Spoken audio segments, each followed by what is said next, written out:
Question 3. If A having coordinates 2, 0 and B having coordinates 0 and 3 are 2 points, find the equation of the locus of point P such that AP equal to 2 BP. तर इथे आपल्याला हे equation दिलेलं आहे. AP equal to BP. 2 BP, 2 into BP. AP is the twice of BP and AP is nothing but distance between point A and P equal to 2 into distance between point B and P. तर इथे आपल्याला A चे coordinates माहिती आहेत आणि B चे पण coordinates आपल्याला माहिती आहेत. X coordinates and X and Y coordinates आपल्याला माहिती आहे. तर पॉईंट P चे कोऑर्डिनेट्स आपल्याला घ्यायचे आहेत. तर पॉईंट P चे कोऑर्डिनेट्स आपण घेणार आहोत X अँड Y आणि ते डिस्टन्स फॉर्म्युला वापरायचा आपल्याला. डिस्टन्स फॉर्म्युल्याने आपण डिस्टन्स A P आणि डिस्टन्स BP हे काढू शकतो. Distance use here distance formula. Now distance AP equal to square root of, आता ए चे कोऑर्डिनेट्स काय आहेत 2, 0 आणि पी चे आपण काय धरलेले आहेत एक्स आणि वाय. मग आता इथे x minus 2 square plus Y minus 0 square. याप्रमाणे आपल्याला डिस्टन्स ए पी काढता येणार आहे. तसंच मग आता बी पी आपल्याला डिस्टन्स काढायचं आहे. तर बी चे कोऑर्डिनेट्स आणि पी चे कोऑर्डिनेट्सचा वापर करायचे. तर पी चे कोऑर्डिनेट्स माहिती आपल्याला एक्स आणि वाय आणि बी चे कोऑर्डिनेट्स आहेत 0 आणि 3. 0 इथं एक्स कोऑर्डिनेट आहे आणि 3 हा वाय कोऑर्डिनेट आहे. तर इथे आता आपण परत डिस्टन्स फॉर्म्युला वापरायचा आहे. X minus 0 square plus Y minus 3 square. तर याप्रमाणे आपण डिस्टन्स फॉर्म्युलाचा वापर करून इथे हा क्वेश्चन सॉल्व करू. Let point P having coordinate x and y be a point on required locus where AP equal to 2 BP and coordinate of A are 2 and 0 and coordinates of B are 0 and 3. Here 2 and 0 are x coordinate. X coordinate of point A is 2 and y coordinate of point A is 0. Similarly here x coordinate of B is 0 and y coordinate of B is 3 and coordinate of point P is x and y. तर हे आपण x and y आपण हे consider केलेले. इथं आपण x आणि Y हे कोऑर्डिनेट्स पॉईंट पी चे बिंदू पी चे घेतलेले आहेत आणि हे आपल्याला इक्वेशन माहिती आहे.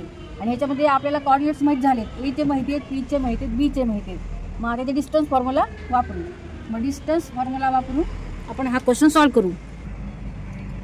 Square root of, now distance A P equal to 2 into distance P P. A P आता इथे आपण यू डिस्टन्स ए पी कसं काढायचं. तर X minus 2 X coordinates minus करायचं आहे. स्क्वेअर इथे plus Y minus 0 square equal to 2 into distance B P काढायचं आहे. परत एक्स मायनस बीचे कोऑर्डिनेट घ्यायचे आहेत X minus 0 square plus Y minus 3 square. आता आपण हे सॉल्व करू. ते सॉल्व करण्यासाठी इथे स्क्वेअर रूट आहे, इथे पण स्क्वेअर रूट आहे. तर आपण ह्याला काय करू, स्क्वेअर करू. दोन्ही बाजूला स्क्वेअर घेऊ, दोन्ही बाजूला वर्ग घेऊ आपण. मग त्यामुळे आपल्याला हे इक्वेशन मिळेल आणि इथे इक्वेशन मिळेल. आपण हे सिम्प्लिफाय करून घेऊ आधी. On squaring both sides we get X minus 2 square plus Y minus 0 square. आता इथे 2चा पण स्क्वेअर करायचा आपल्याला. मग इथे काय येणार आहे 4 आणि हे जसंच्या तसं X minus 0 square plus Y minus 3 square. इथे आपल्याला फॉर्म्युला यूज करायचा आहे expansion formula. A minus B whole square equal to A square minus 2ab plus B square. हा फॉर्म्युलाचा इथे आपल्याला वापर करायचा आहे. तर X minus 2 square means X square minus 2x 4x minus 4x plus 4 plus Y minus 0 means Y square equal to 4 in bracket x minus 0 square means x square plus y minus 3 square means y square minus 6y plus 3 square means 9.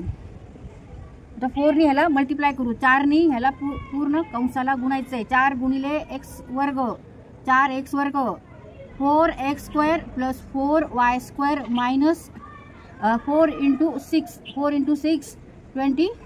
4 गुणिले 6 plus 4 into 9 36.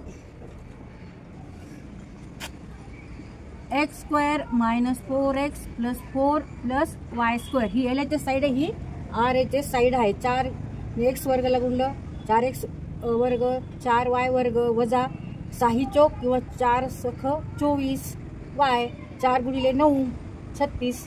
आता इथे आपण हे solve करू. ह्या सगळ्या term आपण LHS ला नेऊ. सगळ्या साईन बदलतील, मग त्याच्या प्लस तर मायनस होणार आहे, मायनस तर plus. X square minus 4x plus 4 plus Y square minus 4x square minus 4y square plus 24y minus 36 equal to 0. आता इथे आपण ह्या सगळ्या साईन बदलल्या. जेव्हा आपण ह्या टर्म्स LHS ला नेतो, लेफ्ट हँड साईडला नेतो किंवा लेफ्ट हँड साईड जरी राईट हँडला नेलं तरी आपल्याला साईन बदलायचे असतात. तर तिथं 4x स्क्वेअर, तिथं प्लस साईन आहे, इथं काही नाही, जर तिथं आपण प्लस धरतो, तिथे आपण त्याचं काय केलंय मायनस. इथे प्लस तर मायनस, मायनस तर प्लस आणि प्लस तर मायनस. आता हे सॉल्व करू आपण. आता इथे एक्स स्क्वेअर आणि एक्स स्क्वेअर टर्म बघू आपण. ह्या टर्म आहेत x square minus 4x square means minus 3x square minus 4x आणि इकडे नाहीये, ते नाहीये, मायनस 4x नंतर 4 and 36 4 minus 36 means minus 32 Y square आणि minus 4y square means minus 3y square equal to 0. तिथे ही टर्म लिहायची राहिली आपली plus 24y equal to 0.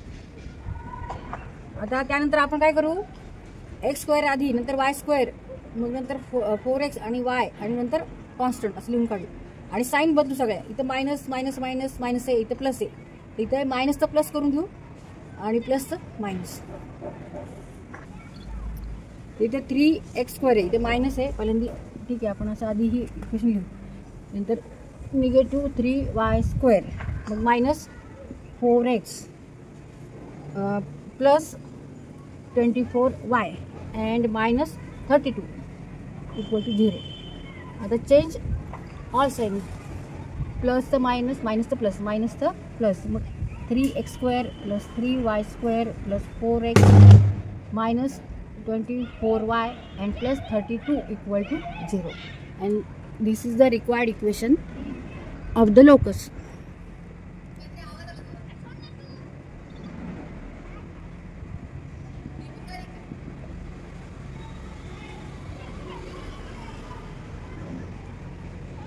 Equation of the locus.